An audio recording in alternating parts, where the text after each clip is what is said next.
السلام علیکم ورحمۃ اللہ وبرکاتہ۔ الحمدللہ رب العالمین، اللہم صلی علی محمد وعلی آل محمد۔ سیرت النبی صلی اللہ علیہ وآلہ وسلم کی کلاس نمبر 95 کے ساتھ آج ہم آپ کے ساتھ حاضر ہیں، اور اس وقت سمجھ لیجئے سیرت النبی کا موسٹ امپورٹنٹ یا لاسٹ ٹاپک بھی اس کو آپ کہہ سکتے ہیں، لیکن یہ ایک بہت بڑا ٹاپک ہے جس پہ آپ دیکھ رہے ہوں گے وفات النبی لکھا ہوا ہے، یعنی وفات النبی صلی اللہ علیہ وآلہ وسلم، مطلب کہ نبی علیہ الصلوۃ والسلام نے کس طریقے سے اپنے صحابہ کو، اہل بیت کو اور مسلمان امت کو اور اس دنیا سے کس طریقے سے آپ رخصت ہوئے۔ تو ایک بہت بڑا ٹاپک ہے، اور اسی ٹاپک کا سمجھ لیجئے اس پہ ملٹیپل کلاسز ہو سکتی ہیں، تو کوشش کریں گے، اللہ تعالیٰ سے دعا بھی کریں گے کہ اللہ تعالیٰ ہمیں اس کا سمجھ، اس کا فہم اور اس کو صحیح طریقے سے پڑھنے والا بھی بنائے۔ تو آئیے اسی کا آغاز کرتے ہیں۔ قرآن پاک کے اندر اللہ کریم نے فرمایا، اعوذ باللہ من الشیطان الرجیم، بسم اللہ الرحمن الرحیم، وما محمد الا رسول قد خلت من قبله الرسل افإن مات او قتل انقلبتم على اعقابكم ومن ينقلب على عقبيه فلن يضر الله شيئا وسيجزي الله الشاكرين۔ اس کا ترجمہ یا مفہوم ہے کہ محمد علیہ الصلوۃ والسلام اللہ کے رسول ہیں، ان سے پہلے بھی کئی رسول گزر چکے، تو اگر وہ دنیا سے چلے جائیں یا ان پہ وفات یا موت والا معاملہ آ جائے یا انہیں شہید کر دیا جائے تو تم الٹے پاؤں کیا پلٹ جاؤ گے یا مرتد ہو جاؤ گے، اور جو الٹے پاؤں پھرے گا یعنی دین کو چھوڑے گا وہ اللہ کا کچھ نہ بگاڑے گا، ان قریب اللہ شکر ادا کرنے والوں کو صلہ عطا فرمائے گا۔ سورہ آل عمران کی 144 نمبر آیت ہے۔ یعنی اس سے پتہ چلا کہ اللہ کریم نے قرآن پاک کے اندر بھی مسلمانوں کو یہ بتا دیا تھا کہ نبی علیہ الصلوۃ والسلام اللہ کے آخری نبی ہیں، ٹھیک ہے۔ یعنی آپ کو اس سے بھی پتہ چل گیا کہ اس آیت میں بھی جو سورہ آل عمران کی 144 نمبر آیت ہے، جس کے اندر اللہ تعالیٰ نے مسلمانوں کو یہاں تک بتا دیا کہ اگر یہ جو آپ کے ساتھ رسول ہیں یہ چلے بھی جائیں تو کیا آپ دین سے پھر جاؤ گے، اور آپ اس سے بھی ختم نبوت کا ایک بہت بڑا پیغام بھی اس آیت سے ملتا ہے۔ نبی علیہ السلام کے جانے کا تو پیغام ملتا ہے کہ آپ نے رخصت ہونا، آپ کی وفات ہونی ہے، لیکن اس سے ختم نبوت کا یہ بھی پیغام ملتا ہے کہ آپ کے بعد کوئی نبی نہیں ہے، آپ چلے جائیں گے تو آپ کے بعد آپ نے دین سے، مسلمانوں نے دین سے اگر پھر بھی جاتے ہیں تو کوئی اللہ تعالیٰ کا آپ کچھ نہیں بگاڑ سکتے، ٹھیک ہے نا۔ تو اس لیے ہمیں اس سے بھی یہ ختم نبوت کا ایک بہت بڑا پیغام ملتا ہے۔ اور آج کے اگر ہم ٹاپک سے ریلیٹڈ ہی کنسنٹریٹ کرتے ہوئے بات کریں تو نبی علیہ الصلوۃ والسلام کی وفات سے پہلے جو یا وفات کی سے ریلیٹڈ جو بھی واقعات ہوئے، یا نبی علیہ السلام نے جو اس سے ریلیٹڈ خطبات بھی ارشاد فرمائے، یا پھر مسلمانوں کو جانے سے پہلے کچھ نصیحتیں بھی کیں، اس طرح کی مختلف چیزیں ہم اس پورے ٹاپک کے اندر کور کریں گے، کیونکہ اس کی ملٹیپل کلاسز ہوں گی جیسے ہم نے شروع میں بتا بھی دیا۔ تو جو آج کے مین ٹاپک ہیں آپ دیکھ رہے ہوں گے تعارف وفات لکھا ہوا پہلے پوائنٹ کے اوپر۔ تو اگر ہم موت دیکھیں، یعنی موت جو کہ سب، یعنی اگر ہم دیکھیں ہر نفس نے، قرآن پاک کے اندر اسی طرح آل عمران کی 185 نمبر آیت بھی ہے جس میں کل نفس ذائقۃ الموت، کہ ہر نفس نے، یعنی کوئی بھی ذی روح ہے یا جاندار چیز ہے، اس نے موت کا ذائقہ چکھنا ہے۔ یعنی ایک ایسی حقیقت ہے موت جس سے نہ تو کوئی کافر انکار کر سکتے، یعنی کافر کہتے ہی انکار کرنے والوں کو ہے، لیکن وہ موت کا انکار نہیں کر سکتے، ان کو پتہ ہے کہ جو بھی ہو جائے یہ موت تو آنی ہے۔ ملحد اس کا انکار نہیں کر سکتا، مسلمان اس کا انکار نہیں کر سکتا، غیر مسلم کوئی بھی اس حقیقت سے دور نہیں بھاگ سکتا، ٹھیک ہے نا۔ یعنی موت ایک ایسی حقیقت ہے، اور اسی لیے سمجھ لیجئے اللہ تعالیٰ نے قرآن پاک میں ہمیں بتایا نا، خلق الموت والحیات لیبلوکم ایکم احسن عملا، کہ زندگی اور موت جو ہے یہ پیدا ہی یا ان کا معاملہ ہی اس طریقے سے کیا گیا کہ تاکہ اس کے درمیان میں اللہ تعالیٰ لوگوں کو دکھا دے یا لوگوں کو دیکھ لے، یا ان کے فیصلے کے لیے، ان کو ججمنٹ کے لیے تیاری ہو جائے، ان کا امتحان ہو جائے کہ کون اچھے عمل کرتا ہے اور کون برے عمل کرتا ہے۔ تو یہی سمجھ لیجئے موت کا سب سے بڑا تعارف ہے کہ آپ کے پاس صرف اور صرف جب آپ پیدا ہوتے ہیں تو اس وقت سے لے کے آپ کے پاس موت تک کا ٹائم ہے، اس کے درمیان میں جو بھی آپ نے معاملات کرنے، اعمال ہیں، جو بھی چیزیں ہیں، ان کے اوپر ہی آپ کا ججمنٹ والا یا پھر آپ کے سمجھ لیجئے سارا معاملہ ہوگا۔ اور جو دوسرا پوائنٹ آپ دیکھ رہے ہوں گے، عظیم ثانیہ یا حادثہ، نبی علیہ الصلوۃ والسلام کا اس دنیا سے رخصت ہو جانا، یا مسلمانوں کو یا صحابہ کو یا اہل بیت کو چھوڑ کے، مسلمان امت کو چھوڑ کے چلے جانا، یہ سمجھ لیجئے امت کا عظیم ترین ثانیہ ہے۔ مسلمانوں کا یا اس وقت جو لوگ بھی تھے ان کے لیے بھی اس کو عظیم ترین ثانیہ یا پھر عظیم ترین ایک حادثہ سمجھا جاتا تھا۔ یعنی یہی وجہ تھی کہ اس کا ذکر بھی جب لوگ سنتے تھے نا، تو آپ کو آگے بھی چل کے پتہ چل جائے گا کہ صحابہ یا اہل بیت رونے لگ جاتے تھے۔ قرآن پاک کی کوئی آیت سے بھی لگتا تھا نا کہ اس سے کوئی ایسا مفہوم نکلتا ہے کہ نبی علیہ السلام اب اس دنیا سے ہمیں چھوڑ کے جانے لگے ہیں، تو وہ رونے لگ جاتے تھے، کیونکہ ان کو پتہ تھا، انہوں نے نبی علیہ السلام کے ساتھ وقت گزارا تھا، ان کو پتہ تھا کہ ان کا محبوب جب رخصت ہوگا تو ان کے اوپر کیا معاملہ گزرے گا۔ تو اس لیے سمجھ لیجئے کہ اب ہمارے پاس نبی علیہ السلام کی سیرت ہے، سنت ہے، اس کو ہی ہم سینے سے لگا سکتے ہیں۔ لیکن جو اس وقت کے لوگ تھے وہ تو نبی علیہ السلام کے سامنے، ان کے سامنے چلتا پھرتا قرآن تھا، چلتی پھرتی اللہ تعالیٰ کی نشانی، اللہ تعالیٰ کی وحی تھی کہ وہ سمجھ لیجئے اس سے ہدایت حاصل کرتے تھے، اس سے نور حاصل کرتے تھے، ہدایت کا نور حاصل کرتے تھے، قرآن پاک کا فہم حاصل کیا کرتے تھے۔ تو اس لیے ان کے لیے بہت عظیم ثانیہ تھا کہ نبی علیہ السلام کی وفات والا معاملہ ہو جانا۔ حتیٰ کہ صحیح بخاری کے اندر ایک ایسا واقعہ بھی ملتا ہے، یہ تو صرف ہم انسانوں کی بات کر رہے ہیں، کہ وہ ان کے لیے ایک عظیم ثانیہ تھا، لیکن ابھی نبی علیہ السلام حیات تھے یا پھر ان کی وفات والا معاملہ نہیں ہوا تھا۔ صحیح بخاری میں ایک واقعہ ملتا ہے جو 2095 صحیح بخاری کے اوپر ملتا ہے کہ نبی علیہ السلام کے پاس ایک کوئی آرڈر آیا اس حوالے سے، یا پھر سمجھ لیجئے کوئی ایک عورت آئی، اس کا آگے سے کوئی بڑھئی تھا یا نجار تھا، وہ ممبر وغیرہ بناتا تھا۔ تو نبی علیہ السلام کے پاس ممبر نہیں تھا مسجد میں، تو اس نے کیا، عورت نے یا بندے نے، کسی نے کہا کہ آپ کو ہم ممبر بنا دیتے ہیں، آپ کو اس پہ کھڑے ہونے بیٹھنے میں بڑی آسانی والا معاملہ رہے گا۔ تو ہوا کیا، نبی علیہ السلام نے ان کی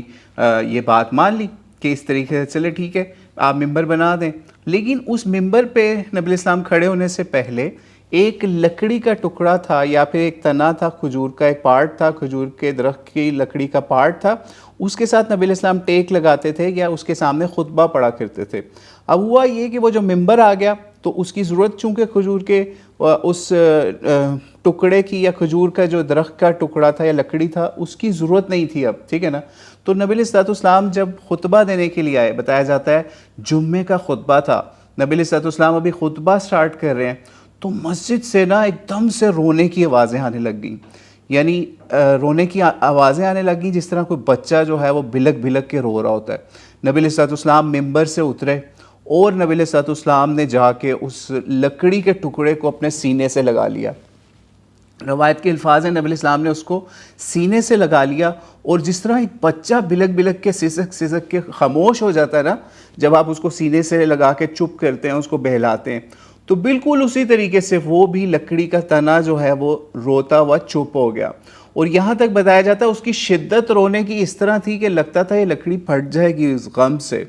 یعنی آپ یہ سوچیں کہ نبی علیہ السلام کی ابھی وفات نہیں ہوئی، لیکن صرف اور صرف ایک لکڑی جو ہمارے نزدیک بے جان چیز ہے، کھجور کے تنے کی لکڑی یا تنا، لیکن اس کو نبی علیہ السلام سے اتنا پیار تھا کہ وہ نبی علیہ السلام سے چند سمجھ لیں کچھ میٹر کی دوری برداشت نہیں کر پائی، اور نبی علیہ السلام نے اس کو پھر دلاسا دے کے سمجھا دیا، اور پھر اس کی خاموشی والا معاملہ ہو گیا۔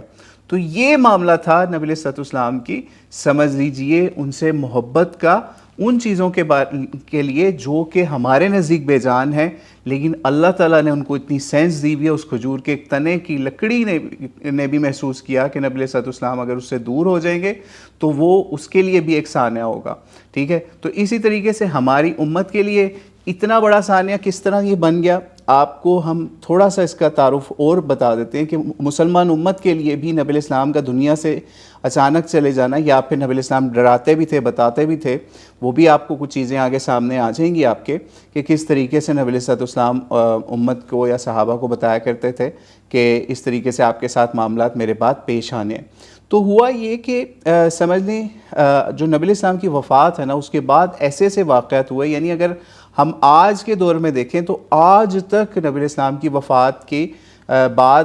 جو مسلمانوں میں ڈویژنز ہوئی مختلف عقائد کی، مختلف چیزوں کی، جیسے مثال کے طور پہ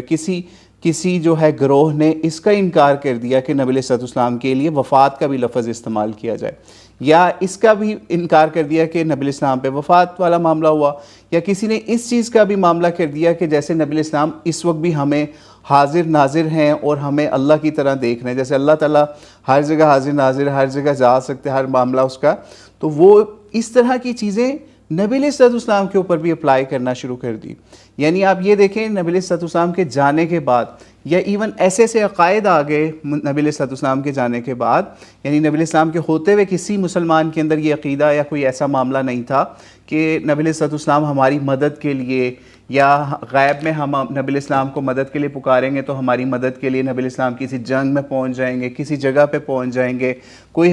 ہماری کوئی حاجت روائی مشکل کشائی کر دیں گے، ایسا کوئی عقیدہ نہیں تھا۔ لیکن نبی علیہ السلام کے دنیا سے جانے کے بعد ایسے عقائد بھی مسلمانوں کے مختلف گروہوں کے اندر آ گئے کہ انہوں نے یا اللہ مدد کی بجائے یا رسول اللہ مدد پکارنا شروع کر دیا، ٹھیک ہے۔ اس طرح کی چیزیں جو مسلمانوں کے اندر آ گئیں نبی علیہ السلام کے جانے کے بعد آئیں،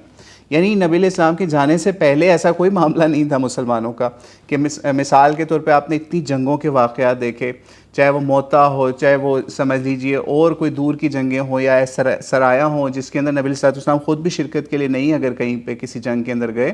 تو وہاں پہ بھی یہی معاملہ ہوتا تھا کہ نبی علیہ السلام کو کوئی یہ نہیں مدد کے لیے پکارتا تھا جیسے ہم آج کچھ لوگ ہمارے امت میں سے پکارنے لگ جاتے ہیں۔ پھر اسی طریقے سے آگے وفات النبی کے بعد آپ دیکھیں گے صحابہ کے اندر اتنے اختلافات ہوئے کہ خلافت کے اوپر معاملہ ہو گیا، پھر وراثت کے اوپر معاملات ہو گئے آپس میں صحابہ کے، ٹھیک ہے نا، یا اہل بیت کے ساتھ۔ یعنی اس وقت کی ڈویژن جو نبی علیہ السلام کی وفات سے ہوئی وہ آج تک امت کے اندر چلی ہوئی آ رہی ہیں، ٹھیک ہے نا۔ یعنی مثال کے طور پہ کوئی ایسا طبقہ آ گیا جس نے حضرت ابوبکر صدیق کو اگر اس وقت مان بھی لیا تو لیکن بعد میں آج کے دور میں وہ حضرت ابوبکر صدیق کو خلیفہ نہیں مانتے۔ یہ سب چیزیں نبی علیہ السلام کے دنیا سے جانے کے بعد ہوئیں، اور ایسے جلیل القدر صحابہ جو کہ نبی علیہ السلام پہ جان چھڑکتے تھے اور نبی علیہ السلام سے ان کا بہت گہرا تعلق تھا، ان کو ہی انہوں نے اسلام سے خارج کر کے دکھانا شروع کر دیا۔ تو یہ سب چیزیں وفات النبی صلی اللہ علیہ وسلم کے بعد ہوئیں۔ تو اس لیے ہمیں سیرت کے اس پہلو سے کوشش یہی کرنی ہے کہ ساتھ ساتھ ہم سیکھتے جائیں کہ ہم نے ان چیزوں کا، ان تفرقوں کا یا ان چیزوں کا شکار نہیں ہونا جو ہمیں نبی علیہ السلام بتا کے نہیں گئے، اور اگر ہمیں نبی علیہ السلام نے کسی چیز کے بارے میں بتا دیے تو ہم نے اس سے بچ جانا ہے۔ مثال کے طور پہ نبی علیہ السلام نے ایک مرتبہ فرمایا صحیح بخاری میں اور دیگر حدیث کی کتابوں میں ہے کہ میں حوض کے اوپر جب آؤں گا، یعنی نبی علیہ السلام اپنے رخصت ہونے کے بعد کی بات کر رہے ہیں اور قیامت کی بات کر رہے ہیں، اور صحابہ کو ڈرا رہے ہیں کہ مجھے حوض کے اوپر پہنچایا جائے گا، یعنی حوض کوثر کے اوپر، لیکن پھر تم لوگوں میں سے کچھ لوگ آئیں گے اور ان کو مجھ سے دور کر دیا جائے گا، میرے اور تمہارے درمیان میں پردہ گرا دیا جائے گا۔ تو میں کہوں گا یہ تو میرے اصحاب ہیں یا میری امت کے لوگ ہیں، ان کو مجھ سے کیوں دور کیا جا رہا ہے؟ تو آواز آئے گی کہ آپ کے جانے کے بعد انہوں نے ایسے دین میں نئے کام نکال لیے یا دین سے یہ پلٹ گئے، پھر گئے، تو اس لیے آپ کو ان سے دور کر دیا گیا۔ تو نبی علیہ السلام بھی ان کو دھتکار دیں گے، ان کو اپنے سے دور رکھنا ہی پسند کریں گے۔ یعنی یہ چیزیں نبی علیہ السلام صحابہ کو وفات سے پہلے بتا کے جا رہے ہیں۔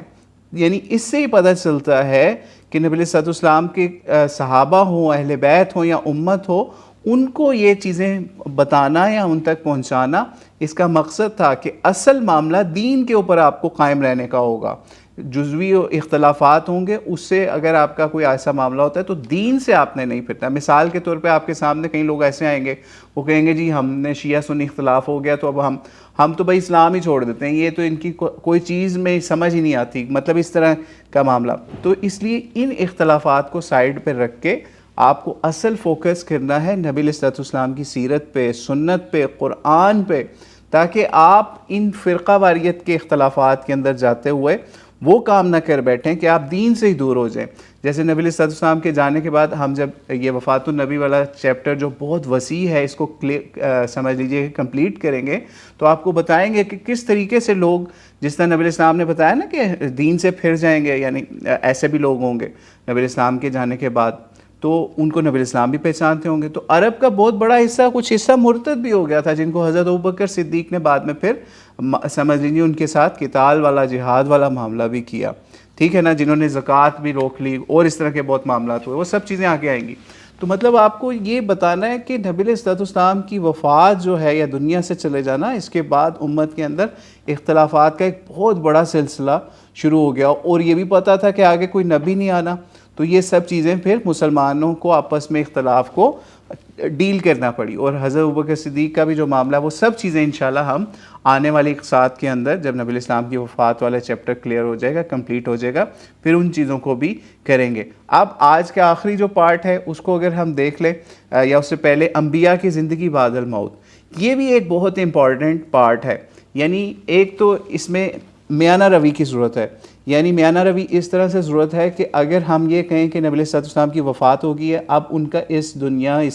اس کے اندر تصرف یا جو معاملات ہوتے تھے اس سے کوئی ان کا معاملہ چلا گیا، تو ایسا بھی اس کو ہم اوپنلی نہیں کہہ سکتے۔ یعنی ہمیں پھر یہ اس لیول پہ جانا پڑے گا، ہمیں دیکھنا پڑے گا کہ نبی علیہ الصلوۃ والسلام کی سیرت سے ہمیں کیا نظر آیا۔ تو ہمیں سیرت سے یہ نظر آیا کہ جس مثال کے طور پہ جس وقت ہم اسراء اور معراج کے چیپٹر کو کلیئر سمجھ رہے تھے، پڑھ رہے تھے، تو آپ کو پتہ ہے اللہ تعالیٰ نے نبی علیہ الصلوۃ والسلام کی انبیاء سے ملاقاتیں کروائی، حضرت موسیٰ علیہ الصلوۃ والسلام سے بھی ملاقات کروائی، یا ان کو دکھایا کہ وہ اپنی قبر میں نماز پڑھ رہے تھے، ٹھیک ہے نا۔ صحیح بخاری کے اندر بھی اس کا ذکر آتا ہے، ٹھیک ہے نا، کہ حضرت موسیٰ علیہ الصلوۃ والسلام کو دکھایا گیا کہ وہ معراج کی رات اپنی قبر میں نماز ادا کر رہے تھے۔ اسی طریقے سے نبی علیہ الصلوۃ والسلام کے بارے میں بھی، اچھا یہ جو اسراء والی رات کی بات ہے جو اس میں حضرت موسیٰ علیہ الصلوۃ والسلام نماز پڑھ رہے تھے، سلسلہ احادیث صحیحہ کے اندر بھی اس کا ذکر آتا ہے، اور علامہ البانی نے بھی اس روایت کو صحیح کہا۔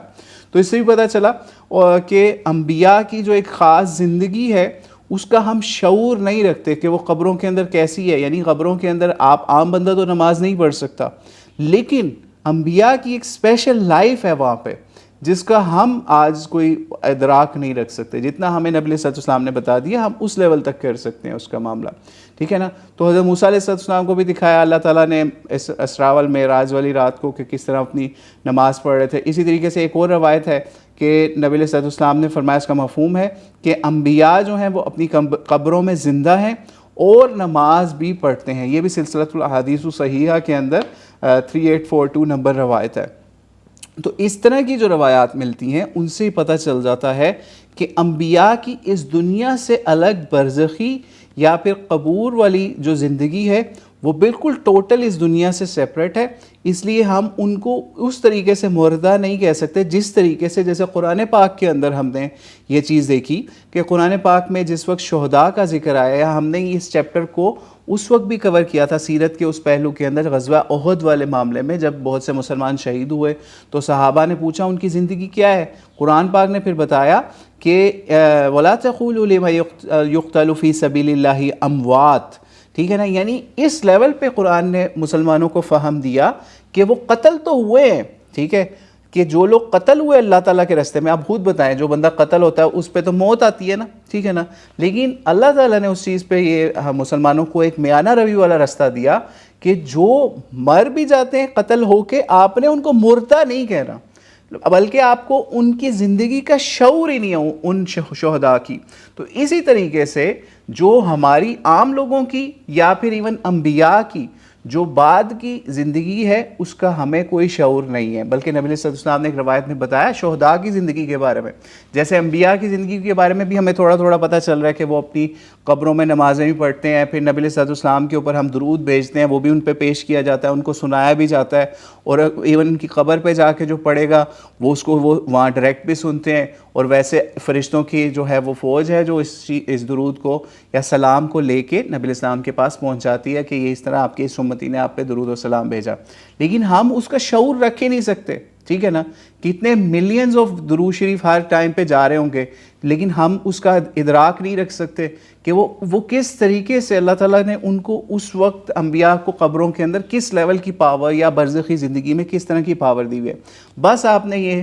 ہمارے لیے اتنا کافی ہے کہ انبیاء جو ہیں وہ اپنی دوسری زندگی میں زندہ ہیں، ہمیں اس کا شعور نہیں ہے وہ زندگی کس لیول کی ہے۔ جتنا شعور ہمیں نبی علیہ السلام نے دے دیا کہ وہ نمازیں بھی پڑھتے ہیں، ان پہ درود سلام یہ چیزیں بھی پیش کیا جاتا ہے، اس طرح کی چیزیں ہم وہاں تک رہیں گے، لیکن اب ایگزیجریشن اگر ہم کہہ رہے ہیں کہ ہم نبی الاسلام کو اس درود شریف کے علاوہ پکارنا بھی شروع کر دیں کہ آپ آ جائیں ہماری مدد کرنے کے لیے، یا اب ہم محفل میلاد کروا رہے ہیں یا کوئی محفل کروا رہے ہیں اور آپ کے لیے ایک جگہ رکھی ہوئی ہے، آپ وہاں پہ آ کے بیٹھیں گے بھی یعنی کہ اس طرح سے انویزیبل ہو کے، تو اس طرح کے عقائد جو ہیں یہ صحابہ نے بالکل نہیں رکھے۔ اور آپ خود سوچیں کہ جب آگے چل کے نبی الاسلام کی سیرت کے چیپٹرز کو اینڈ کرنے کے بعد جب ہم دیکھیں گے کہ صحابہ کے آپس میں کیا اختلاف ہوئے نبی الاسلام کی وفات کے حوالے سے، اگر وہ نبی الاسلام سے ڈائریکٹ کمیونیکیٹ کر سکتے ہوتے، یعنی کسی بھی ایشو کے اندر کوئی مثال خلافت کا ایشو ہو گیا کہ خلیفہ کون بنے گا، شورا ہوئی، اس کے اندر مہاجر انصار آپس میں لڑتے رہ گئے اور ان کا وہ معاملہ ہوا، وہ آگے چل کے آپ کو ڈیٹیل پتہ چلے گی، تو وہ نبی الاسلام سے ہی ڈائریکٹ کمیونیکیٹ کر لیتے، یا ان سے کہتے کہ ہماری مدد کر دیں، ہم خلافت کے لیے اب کوئی بندہ چننا ہے آپ بتا دیں، کوئی ایسا معاملہ، ایسا کوئی معاملہ نہیں ہوا۔ جتنے بھی اختلافات ہوئے اس کے اوپر، اس لیے ہمیں ان سیرت کے پہلوؤں سے پتہ چلتا ہے، صحابہ کی آگے سے اہل بیت کی لائف سے بھی پتہ چلتا ہے کہ نبی علیہ السلام کسی کی مدد کرنے کے لیے، کسی کی ہیلپ کرنے کے لیے اس حوالے سے نہیں آئے، نہ ہی بتایا ان کو کہ آپ نے اس معاملے کے اندر کیا معاملہ کرنا ہے۔ مسلمانوں کی آپس میں جنگیں ہوئیں ساری، اس کے اوپر نبی علیہ السلام نہیں آئے، ٹھیک ہے نا۔ تو ان چیزوں سے پتہ چلا کہ نبی علیہ السلام کی وفات کے بعد والی زندگی اس دنیا سے بالکل ڈیفرنٹ ہے، جس کا ہمیں ایک خاص لیول تک شعور ہے، اور اس کے بعد ہمیں کوئی شعور نہیں ہے۔ اتنا شعور ہے جتنا نبی علیہ السلام نے ہمیں بتا دیا۔ اس کے بعد جو بھی چیز ہوگی وہ ایگزیجریشن کی طرف آپ کو لے کے جائے گی، وہ آپ کو فرقہ واریت کی طرف لے کے جائے گی، وہ آپ کو سیلف سمجھ لیجئے اپنی طرف سے بنائے ہوئے ایک دین کی طرف لے کے جائے گی۔ نبی علیہ السلام کے دین سے یا قرآن سے اس کا کوئی ثبوت آپ کو نہیں مل رہا ہوگا، ٹھیک ہے نا۔ تو اس لیے اس معاملے میں بڑا احتیاط کی ضرورت ہے۔ اب ہم اس آج کے آخری پارٹ کی طرف جاتے ہیں کہ نبی علیہ السلام جو ہیں جس وقت دنیا سے رخصت ہو رہے تھے، اس سے پہلے نبی علیہ السلام نے مختلف چھوٹے چھوٹے ارشادات یا خطبات بھی ارشاد فرمائے۔ جیسے مثال کے طور پہ حج سے واپسی پہ خطبہ غدیر تھا، وہ ایک لمبا خطبہ تھا جس پہ ہم علیحدہ نشست ریکارڈ کروا چکے۔ اس کے بعد بھی جب آپ مکے میں بھی آئے 11 ہجری میں، تو مکے سے مدینہ آئے حج کرنے کے بعد، تو 11 ہجری کے جو آخری سمجھ لیں حج کے بعد کے تھے مہینے، ٹھیک ہے نا، محرم یا پھر سفر کے، تو نبی علیہ السلام مدینہ گزارے تھے۔ تو وہاں پہ ہی پتہ چلتا ہے کہ نبی علیہ السلام کی بیماری والا بھی معاملہ ہوا۔ اگلی ایک ساتھ کے اندر ہم نبی علیہ السلام کی بیماری کے چیپٹرز کو بھی وفات النبی کے ہیڈ کے انڈر ہی کور کریں گے، ٹھیک ہے نا۔ جیسے ایک ابھی کے لیے ایک روایت آپ کو بیان کرتے ہیں کہ نبی علیہ السلام جب دنیا سے رخصت ہونے والے تھے یا آپ کی وفات کا معاملہ ہونے والا تھا، تو صحیح بخاری 4042 کے اوپر ایک روایت ملتی ہے، یا صحیح مسلم میں بھی 2296 کے اوپر، کہ نبی علیہ السلام جو ہے اس دنیا سے رخصت ہونے سے پہلے یا بیماری سے پہلے جو ہے آپ احد کے شہداء جو تھے، شہدائے احد جنہیں کہا جاتا ہے، ادھر بھی تشریف لے کے گئے، ان کے لیے مغفرت کے لیے آپ نے وہاں پہ بہت زیادہ دعائیں کی، اور پھر اس طریقے سے نبی علیہ السلام نے وہاں بتایا جاتا ہے کہ دعائیں کی کہ جس طریقے سے آپ زندوں اور مردوں سے رخصت ہونے والے ہیں، یعنی ایسے لگ رہا تھا کہ جیسے نبی علیہ السلام اس دنیا کو چھوڑنے والے ہیں۔ اور اس طریقے سے کیونکہ شہدائے احد سے نبی علیہ السلام کو بہت محبت تھی، آپ کے چچا تھے مصعب بن عمیر تھے، اس طرح کے بہت سے صحابہ بھی وہاں اہل بیت یہ لوگ وہاں پہ دفن تھے، تو وہاں لازمی نبی علیہ السلام اپنی وفات سے کچھ عرصہ پہلے بھی گئے، ان سے بڑے اچھے طریقے سے ان کے لیے دعائیں کی، اور یہ جنہوں نے دیکھا رپورٹ کیا وہ یہی کہتے ہیں کہ لگ ایسی رہا تھا کہ یہ نبی علیہ السلام کی ان سے الوداعی ملاقات ہے۔ بلکہ جنہوں نے اس روایت کو کوٹ کیا صحیح بخاری 4042 کو، تو وہاں پہ صحابی عقبہ بن عامر کہتے ہیں کہ یہ نبی علیہ السلام کا مجھے آخری دیدار تھا، یعنی یہ ان کے لیے سمجھ لیں یہ آخری دیدار تھا جب انہوں نے نبی علیہ السلام کو اس طریقے سے شہدائے احد کی یادگار پہ یا ان کی شہادت گاہوں پہ دیکھا یا پھر وہاں پہ دعا کرنے گئے ہوئے۔ اور وہاں سے پھر واپس آ کے نبی علیہ السلام ممبر پہ گئے، اور ممبر پہ گئے اور نبی علیہ السلام نے پھر ممبر پہ بیٹھ کے یہ تشریف فرما کے یہ فرمایا کہ میں تم سے آگے آگے ہوں، یعنی نبی علیہ السلام نے اپنے صحابہ کو جمع کیا اور فرمایا کہ میں تم سے آگے آگے ہوں، میں تم پر گواہ رہوں گا، یعنی میں تمہارے آگے جا رہا ہوں اور میں تم پر گواہ رہوں گا، اور مجھ سے قیامت کے دن تمہاری ملاقات بھی جو ہے وہ حوض پر ہوگی۔ یعنی نبی علیہ السلام ان کو واضح فرما رہے ہیں کہ اب کے بعد جو ہے وہ ایک وقت آنے والا ہے کہ میں تم سے آگے چلا جاؤں گا، اور پھر میری آپ کی ملاقات حوض پر ہوگی، یعنی حوض کوثر پر، اور اس وقت بھی میں اپنی اس جگہ کو دیکھ رہا ہوں۔ یعنی نبی علیہ السلام نے ان کو بتایا کہ مجھے اللہ کے فہم سے، اللہ کی طرف سے وہ جگہ دکھائی بھی جا رہی ہے جہاں حوض کوثر، کہ جہاں پہ میری تم سے ملاقات بھی ہوگی. اور پھر فرمایا کہ تمہارے بارے میں مجھے اس کا کوئی خطرہ نہیں کہ تم شرک کرنے لگو. یعنی نبی اسلام صحابہ کو کہہ رہے ہیں کہ مجھے اس کا خطرہ نہیں ہے کہ میرے جانے کے بعد تم لوگ شرک کرنے لگو، لیکن تمہارے بارے میں یہ ضرور میں ڈرتا ہوں کہ تم دنیا کی خاطر آپس میں مقابلے نہ کرنے لگ جاؤ. یعنی یہ سمجھ لیجئے نبی اسلام صحابہ کو ڈرا رہے تھے، اہل بیت کو ڈرا رہے تھے کہ میرے جانے کے بعد آپ نے دنیا کی رغبت یا دنیاوی چیزوں کے لیے آپس میں ایک دوسرے سے آگے بڑھنے کے لیے لڑنا جھگڑنا نہیں ہے، کوئی اور معاملات دنیاوی لحاظ سے کوئی ایسے نہیں کرنے. تو اس سے بھی پتہ چلتا ہے کہ نبی صلی اللہ علیہ وسلم نے اپنے صحابہ کو یہ چیز بتائی، اور بلکہ اس سے ایک اور بھی چیز سمجھ آ گئی اس پوائنٹ سے کہ مجھے تمہارے لیے اپنے بعد کوئی شرک کا خوف نہیں ہے. اب یہ جو روایت ہے نا، اس کو بہت زیادہ مس کوٹ بھی کیا جاتا ہے. اب آپ کو یہ پتہ چل گیا کہ نبی صلی اللہ علیہ وسلم پہلے شہدائے احد پہ گئے، وہاں پہ نبی السلام نے ان کے نماز پڑھی یا جنازے کی طرح سے دعائیں پڑھی. اس کے بعد صحابہ کو اکٹھا کر کے نبی السلام یہ اپنے صحابہ کو جو سامنے تھے ان کو بتا رہے ہیں کہ مجھے تم لوگوں سے کوئی خوف نہیں ہے شرک کا. تو آپ خود بتائیں، انہوں نے تو واقعی کوئی شرک نہیں کیا نبی الاسلام کے جانے کے بعد. جو صحابہ اس وقت چند صحابہ جن کو اکٹھا کر کے نبی الاسلام نے کیا، یہ بیان فرما دیا. لیکن کچھ مسلمان ایسے آج کے دور میں وہ اسی روایت کو پکڑ کے کہتے ہیں، یعنی وہ بے شک اللہ کے علاوہ نبی الاسلام کو بھی غیب میں پکار رہے ہوں، یا شیخ عبد القادر جیلانی سے بھی مدد مانگ رہے ہوں، یا کسی اور ولی اللہ سے بھی مدد مانگ رہے ہوں، کسی بھی قبر والے سے جا کے وسیلہ مانگ رہے ہوں. لیکن انہیں جب سمجھائیں کہ یار یہ آپ کو شرک کی طرف لے جائے گی، تو وہ آگے سے یہ روایت پیش کر دیں گے کہ نبی الاسلام نے تو کہہ دیا تھا مجھے تم لوگوں سے جو ہے وہ کوئی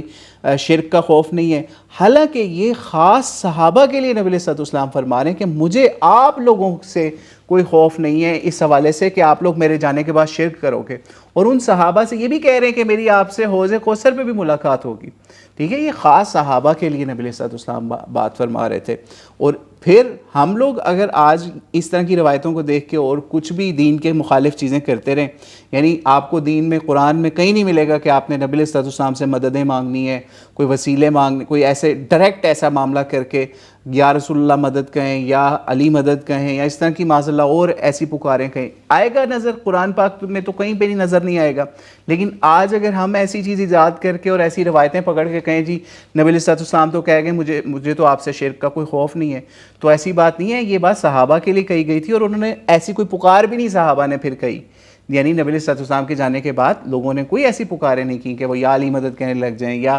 عمر مدد کہنے لگ جائیں یا کوئی اس طرح کی باتیں کہنے نہیں ہوا ایسا. ٹھیک ہے، تو یہ ان کے لیے تھا، ان صحابہ کے لیے خاص تھا. تو اس لیے یہ ہمیں دنیاوی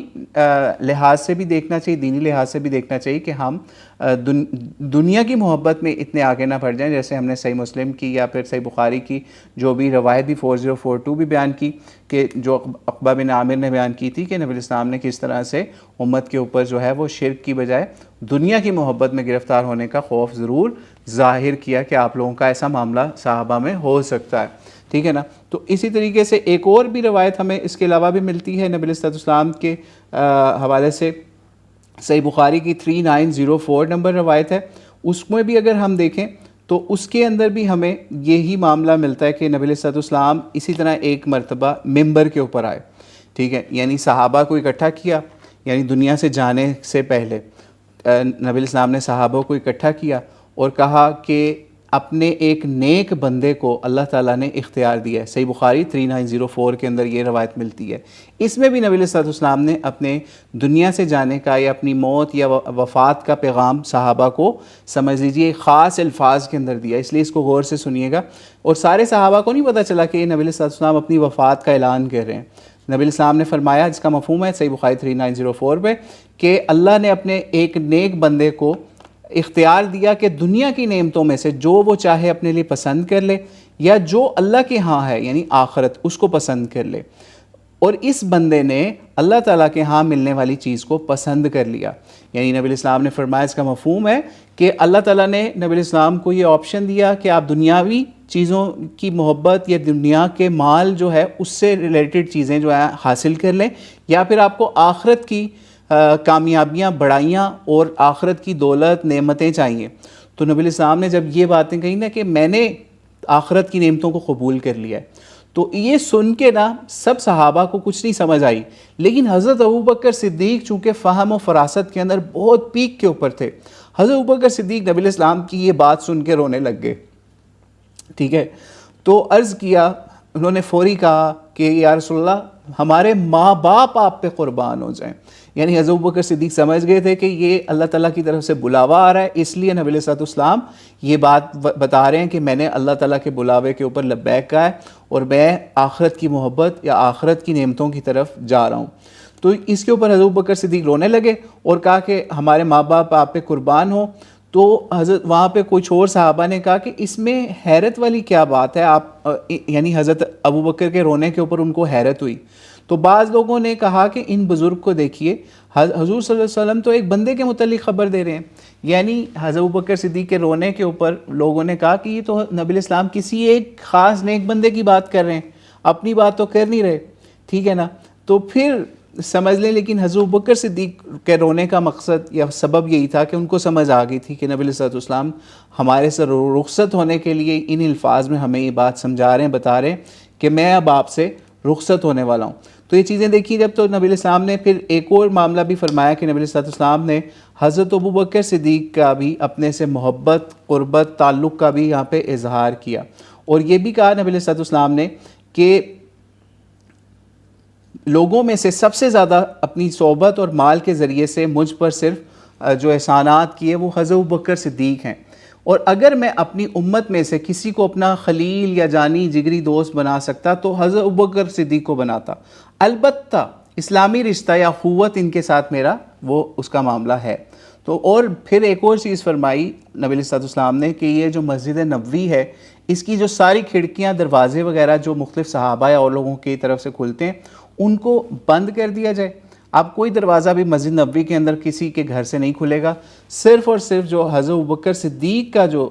ہے نا خوخہ ابو بکر ہوئی اس کو کہا جاتا تھا. آج بھی آپ جائیں گے نا آپ مسجد نبوی میں تو ایک کھڑکی ہے یا پھر ایک جگہ ہے وہاں پہ،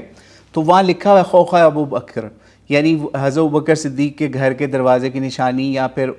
کھڑکی کی نشانی وہ انہوں نے ابھی بھی وہاں لکھ کے صرف رکھا ہوا ہے. دروازہ کوئی ایسا معاملہ نہیں ہے وہاں رہ گیا ہوا، لیکن لکھا ہوا ہے خطاطی کے اندر تاکہ لوگوں کو یاد رہے کہ حضرت ابوبکر صدیق کا دروازہ جو ہے وہ نبی علیہ السلام نے مسجد نبوی کے لیے کھلا رکھا تھا. تو یہ سمجھ لیجئے نبی علیہ السلام نے سارے دروازے مسجد نبوی کے بھی بند کروا دیے تاکہ اس سے بھی یہ بھی ایک سمجھ لیں، اس سے بھی ایک فہم ملتا ہے کہ مسجد نبوی جو ہے اس کو ایک خاص سٹیٹس تھا کہ اس میں جتنے بھی لوگوں کے گھر کے دروازے تھے ان کے بند کروانے کا. اس سے یہ بھی ایک سمجھ میں آتی ہے کہ حضرت ابوبکر صدیق کا ایک خاص سٹیٹس تھا مسجد نبوی کے ساتھ تعلق میں بھی، نبی علیہ السلام کے ساتھ تعلق میں بھی، کہ وہ اس کو نبی علیہ السلام نے اس کھڑکی کو یا اس دروازے کو جو مسجد نبوی میں کھلتا تھا اس کو باقی رکھا. تو اس لیے حضرت ابوبکر صدیق کے بارے میں بھی کلام کرتے ہوئے ہمارے لوگوں کو بڑا احتیاط کرنی چاہیے. یعنی ایسی ہستی کہ نبی علیہ السلام دنیا سے جانے سے پہلے بھی ان کے گھر کا دروازہ یا کھڑکی مسجد نبوی کے ساتھ اٹیچ رہنے دے رہے ہیں، باقی سب کے دروازے بند کروا رہے ہیں، کوئی تخصیص کا معاملہ اس میں نہیں کیا جا رہا. تو اس لیے ہمیں صحابہ کے حوالے سے بات کرتے ہوئے، اہل بیت کے حوالے سے بھی بات کرتے ہوئے بڑی احتیاط کی ضرورت ہے. اور پھر ہم آج کی کلاس ہم یہاں پہ اینڈ کرتے ہیں کیونکہ بہت ساری چیزیں ہیں جو وفات النبی سے ریلیٹڈ ہیں جو انشاءاللہ ہم نیکسٹ کلاس کے اندر ان کو ڈسکس کریں گے. اس میں نبی اسلام کی جو بیماری یا مرض والا بھی معاملہ ہے وہ بھی اگلی کلاس کے اندر آئے گا ڈیٹیل کے ساتھ. چونکہ جو وفات ہوتی ہے نارملی اس میں اگر نارمل ایک بندے کی وفات ہو رہی ہو تو اکثر یہ بھی ہوتا ہے کہ بندہ بیمار بھی ہوتا ہے، اس بیماری کے بعد اس کا وفات کا سفر بھی شروع ہوتا ہے. تو نبی علیہ السلام کے ساتھ بھی یہی معاملہ ہوا کہ نبی علیہ السلام اپنے بہت سارے جو دینی دنیاوی فریضے سر انجام دینے کے بعد آپ کے اوپر وفات کے معاملے سے پہلے مرض بھی یا پھر بیماری کا معاملہ بھی ہوا، اور پھر اللہ تعالیٰ نے اس مرض کے بعد نبی علیہ السلام کو دنیا سے بلایا. تو وہ اس کے اوپر بھی انشاءاللہ اگلی کلاسز میں جائیں گے. تو تب تک کے لیے اللہ حافظ. اور کوئی کویسچن ہو تو آپ پوچھ لیں، ادروائز ہم کلاس کو اینڈ کرتے ہیں.